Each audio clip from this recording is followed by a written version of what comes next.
Welcome to the Randy Report. I'm Randy Slavacek, your host. I'm also the writer and editor of therandyreport.com, where you can find me every single day following the daily news cycle in terms of politics, pop culture, and entertainment of interest to the LGBT community. Today I get to share with you one of my favorite musical artists. She makes me smile. She makes me laugh. I've been looking forward to this for a long time. Oh, and she had a #1 Billboard hit. Did I mention that? Chloe Lattanzi. She's the acclaimed singer-songwriter and actress who recently released her debut solo album, No Pain. This is the follow-up to her #1 Billboard Dance Club hit, You Have to Believe, from last year, which was an acclaimed collaboration with her mother, international superstar Olivia Newton-John. No Pain, which was co-written and co-produced with Jared Rogers, took a 13-year journey from creative inception to commercial release. Chloe began the project when she was signed to Warner Australia at the early age of 17 as a creative outlet to express her personal battle with body dysmorphia and anorexia. Although some leaked demos created excitement for the project, it was eventually put on hold as Chloe addressed her inner demons. Just recently, she went back and listened to those tracks, and she decided it was finally time to share this music with the public. In the press release for the album, she said, "I've reached a point in my life where I'm happy with who I am. When I was making No Pain 13 years ago, it was never good enough in my mind. So I would redo the tracks over and over again. Perfection was important to me. Now, the state of mind I'm in, I can hear the beauty and the vulnerability of the journey I was taking when I was making the album, and I wanted to share it with the world. I'm proud of it now." The critics have heaped praise on the album. Music critic Mike Wass says, "We've been blessed by the occasional standalone single, for instance 2010's Wings and a Gun and 2011's Play With Me, and the club-conquering duet with her mom, but none of those tracks rival the greatness of those early demo tracks. Chloe has a distinctive voice and, more importantly, something to say."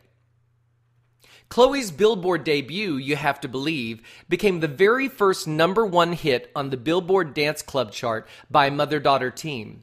And the music video created such a stir on the internet that Backstreet Boy Nick Carter, who was in pre-production for his upcoming zombie steampunk film Dead 7, created a role for her in the film, which premiered earlier this year on the Sci-Fi Channel.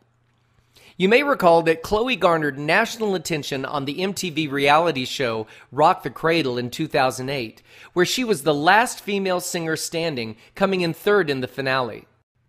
Chloe was recently in the international spotlight again for winning on a completely different playing field.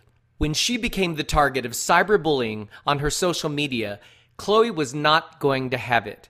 And when she stood up for herself and others who have been body shamed on social media across the internet, she got the attention of the international press from the UK to Australia and across the United States.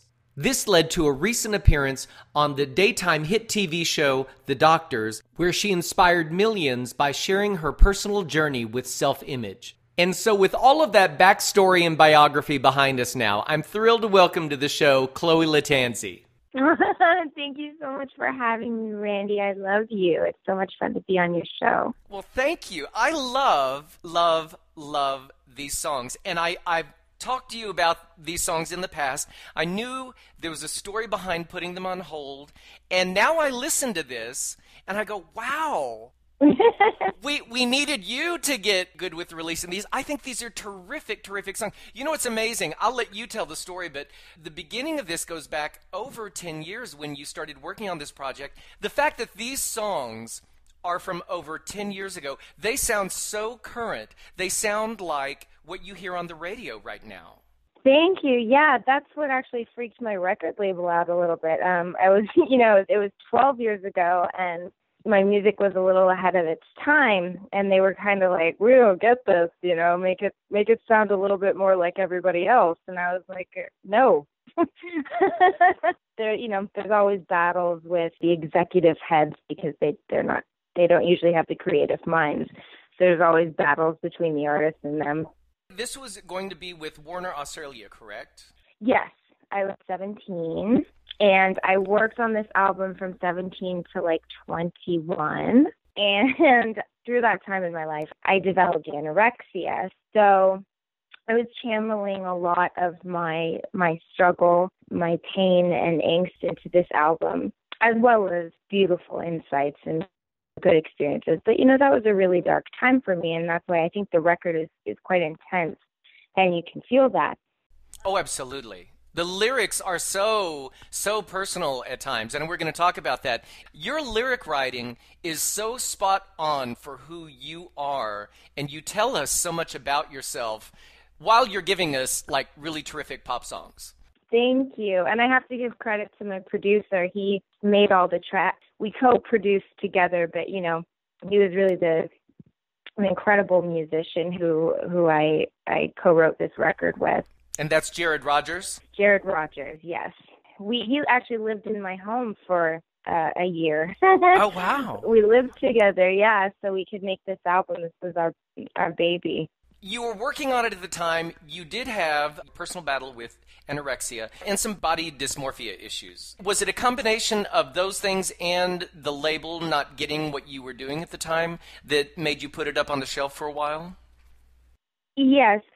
Having anorexia, I was not only an extreme perfectionist, body-wise externally, but I was on myself as a musician. I redid the track probably each about 5 times because there were little things. I'm actually glad I did, because in the end, my producer was always like, oh yeah, it does sound better. I would hear little details that if they had to be there, or the song wouldn't.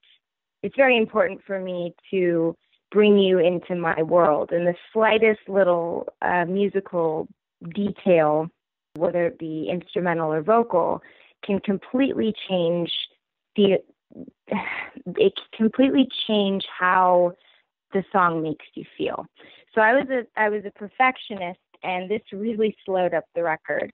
And then also, when my label from Australia flew out to the States and saw the physical shape I was in, they were like, we can't release press photos. You look too ill. Yeah, and I was like, what are you talking about? I was normal.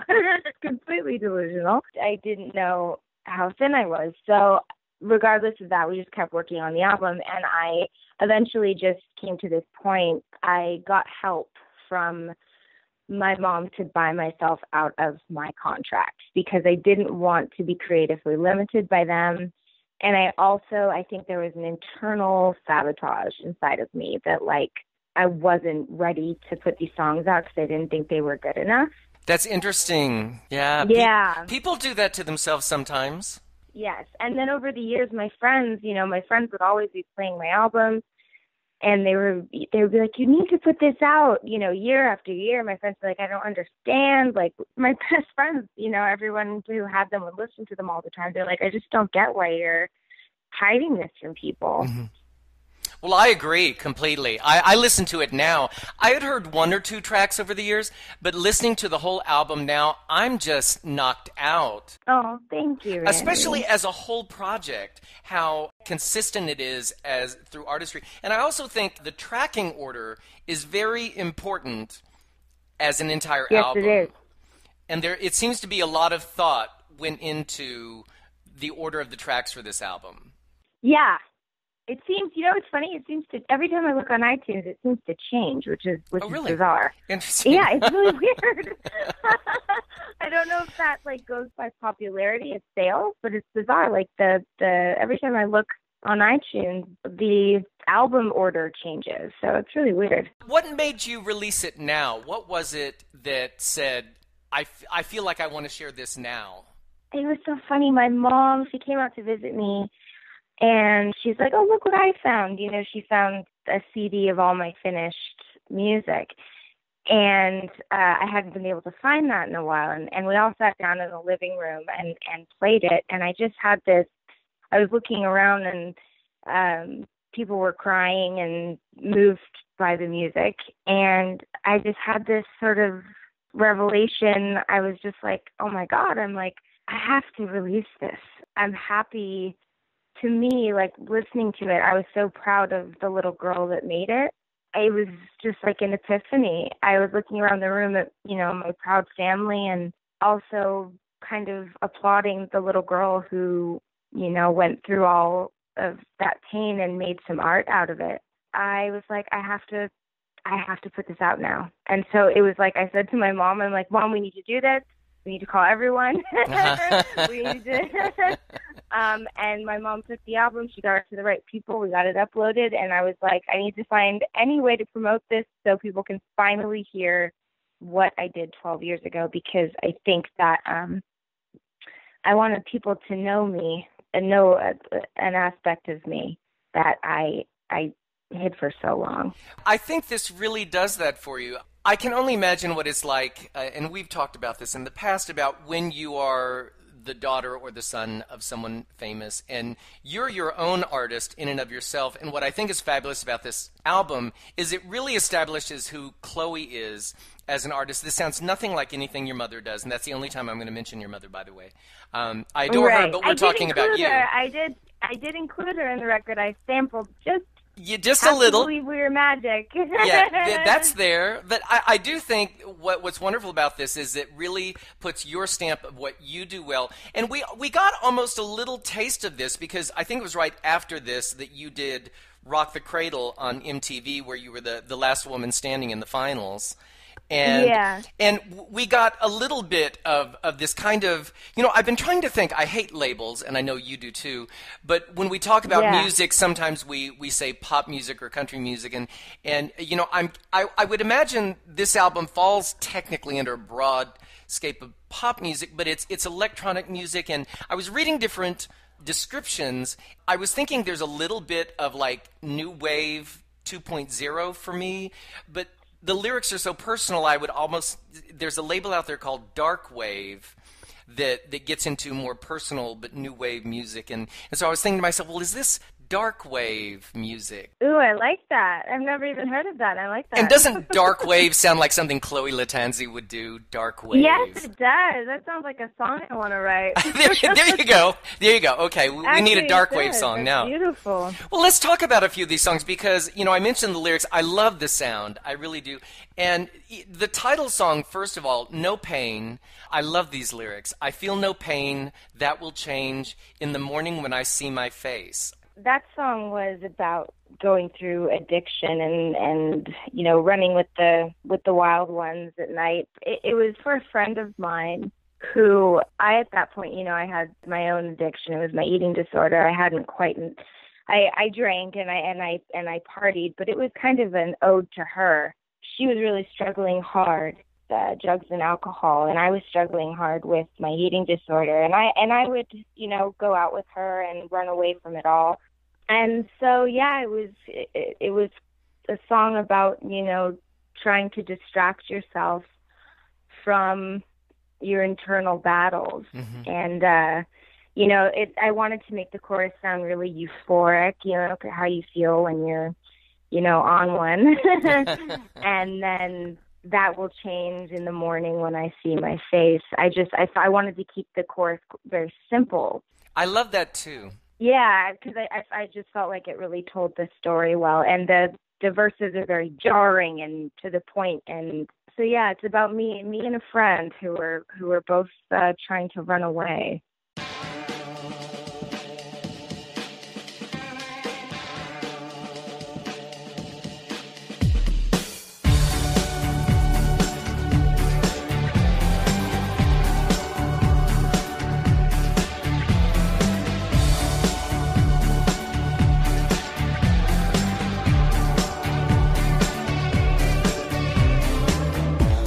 Again, I've had a dark day. It's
Another song that I think it's probably the most impactful for me, just because I think it's very, very personal, and it relates to some of the stuff that you've talked about already, is the song Delicious. Yeah. Which, first of all, I love the sound of it. Very personal, though. We get to the chorus, and if you listen to your hunger, you will grab it, 'cause I'm looking and I'm liking, got to have it. You look delicious, hope you're nutritious, get in my body, keep me alive. And knowing what you were going through at the time with the body issues and anorexia, what an incredibly powerful statement to put into lyrics. Thank you. I'm so proud of that, and I love the feel of that song. It's so sexy and seductive, as well as being, very dark and sad.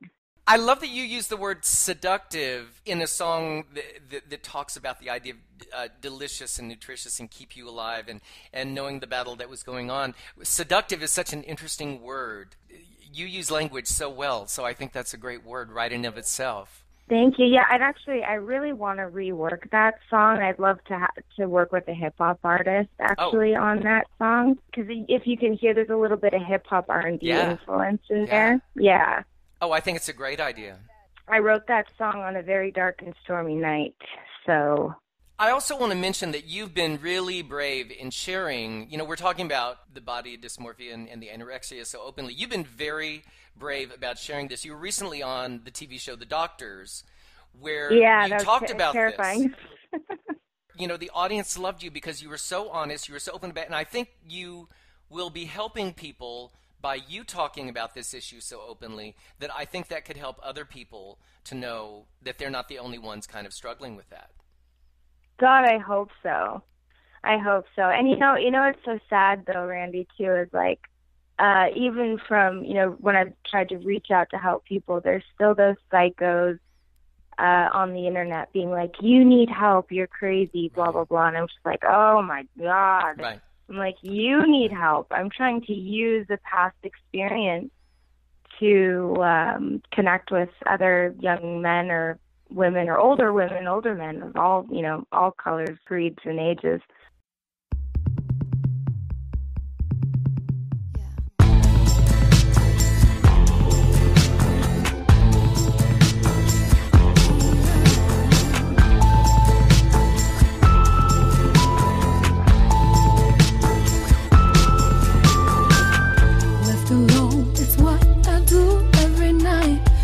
You call so I can say that I'm alright. When you do, I tell you everything is fine. It's getting easy to lie, so much easier to lie. Why you with your cries? Why you with your cries? If you listen to your heart, you won't grab it.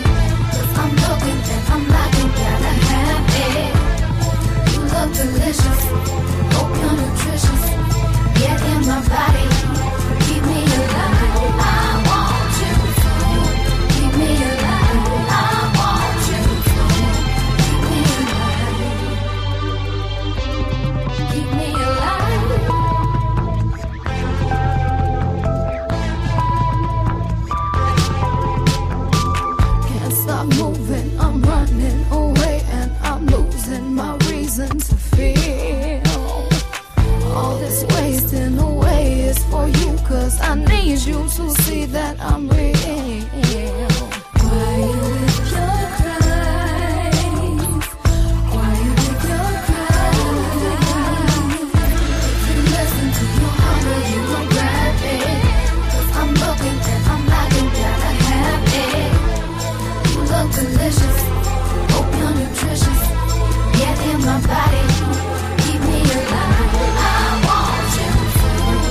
me alive.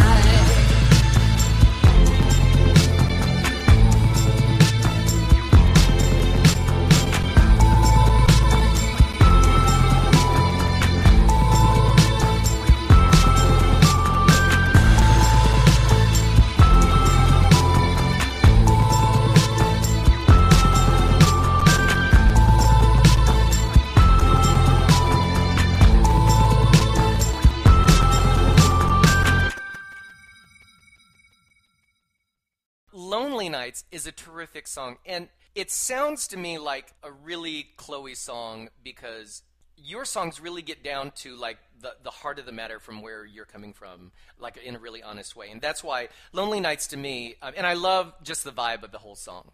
I really do. Thank you. I can only imagine, where did that come from? The chorus, we get fears of crying, keeps me lying in the sands of paradise, my paradise. Sing for no one, lost my someone, lonely nights in paradise, my paradise. I think that's interesting that you come back to in paradise, my paradise. Yeah, fears of crying keeps me lying on the sands of paradise. I was kind of trying to say fears of feeling anything keeps me where I am. It keeps me from trying to swim off this lonely island. I guess that's what I was trying to say. I comfortably numb, as Pink Floyd would put it. Yeah, that song, I often felt very lonely going through what I was going through, and I was surrounded by such beauty. I was in Malibu, and I was fortunate enough to live in such this, beautiful home, and people would think that, what do you have to complain about? But I was very lonely, and I was living internally in a very ugly place. So, Lonely Nights in Paradise. I thought that was a beautiful way of expressing what I was feeling.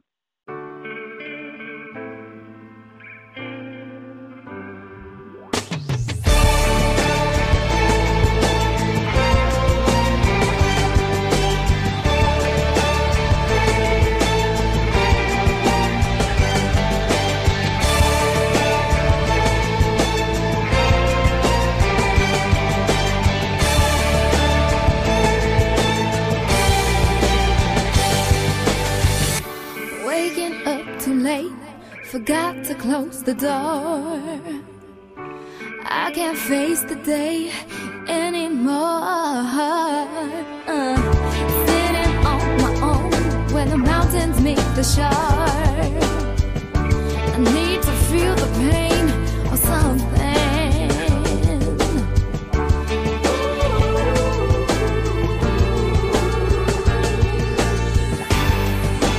Please don't hide me from the real. Fears of crying keeps me lying. Hold my sense of paradise, my paradise.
one more song I want to ask about, because this is one of those things that you do in your writing where I think you're telling us what you're feeling, and then you kind of flip the emotion a little bit and you get light about it. And this is Sad City.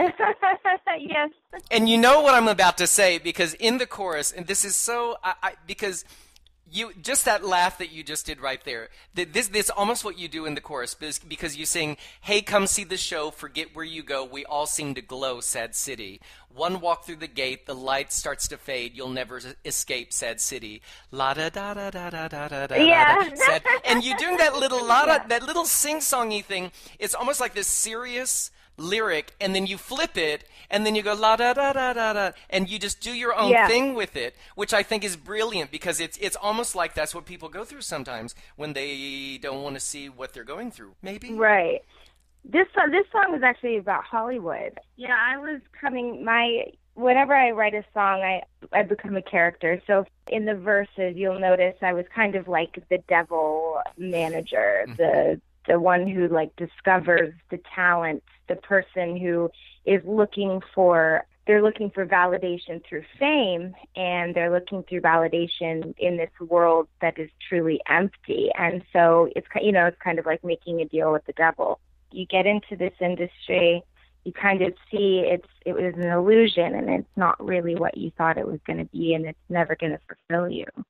Fame and all that, that's not the thing that's going to make you happy, and that's kind of what I wanted to. Storytelling's really fun for me, so I like, that was a fun storytelling song. Well, I get it completely. It's one of my favorites on the entire album. Oh, thank you. I get all of these albums to review for the Randy Report. They stack up on my desk, and I have all these great publicists who send me things, and I don't want to like listen to a track here or a track there, because I know that's not how the artist intended for me to hear it in the first place. So I sat down and I listened to the entire album without stopping, and I got to Sad City, and it's like, this is so great. Well, the whole album, but Sad City completely stood out. Knowing you, wow, thank you. It really said a lot to me about the journey that you started on, where you were and where you are now. So I just, those 4 songs alone, I encourage everyone to get the entire album. Don't pick and choose songs just because I'm mentioning 4. Yes, please. Buy the whole album, because it really tells a story. Almost to the end of the show here, but I want to say, what is coming up next? I know you are now the spokesmodel for a fashion line. Yes, I am. I'm a spokesmodel for Equestrian Designs, and that's really fun. And I have a little business venture. I'm out in Oregon right now. I can't talk about it yet. Secret. Because it's secretive. But I'll be going back to LA to record more music, because my real passion is writing and recording, producing, and making music videos. Mm-hmm. So you're going to be seeing a lot more of that from me. I'm basically trying to raise money to feed my art, so I can afford. Because I don't want to be with a label. I want to be in control of everything. And I think with YouTube and stuff like that, you can be your own. What would be the word? Mogul? Would that be the word? Yeah. A dear friend of mine, Brenda Braxton on Broadway, she used to turn to me and say, it's very hard running a world empire, but someone's got to do it. And I just see Chloe Lattanzi running her own world empire. And, we do want a new music video. We do, because it's been a year since your debut on the Billboard charts was #1 on the Billboard Dance Club charts. You Have to Believe. And so, and the music video was fantastic. So we want a new music video to go with this album. Yes, I think this album deserves, a video. It's going to be tough to choose which song, but I really want people to hear this, because it just feels so good. It just feels so good now for people to just know that I'm my own person. I can't tell you. Well, congratulations. You made us wait, and it was well worth the wait. I love it. I think everybody's going to love it. These songs are so terrific. They really showcase you, and they tell us who you are as an artist, and I can't tell you how proud of you I am. I think it's awesome. Oh, Randy, thank you. Yeah, and I'm also going to I want to write for some big artists. My dream is to have Lady Gaga sing one of my songs. And you're just going to be seeing a lot more of me, whether you like it or not. I'm sorry. Excellent. Well, thank you so much for having time to chat, and congratulations on Randy, the album. I love you. I adore you, doll. And to your listeners, I love you too. I hope you have a beautiful, wonderful day. And thank you, Chloe Lattanzi, for sharing your music with us today. I want to remind the listening audience that you can follow Chloe on all social media, Instagram, Facebook, and Twitter, by looking for Chloe Lattanzi. That's going to wrap up this episode of The Randy Report, but I want to remind you all that you can find me every single day on the internet at therandyreport.com, where you'll find me following the daily news cycle on stories regarding politics, pop culture, and entertainment of interest to the LGBT community. I'm going to close this episode out with Chloe's fabulous song about Hollywood, Sad City.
Show.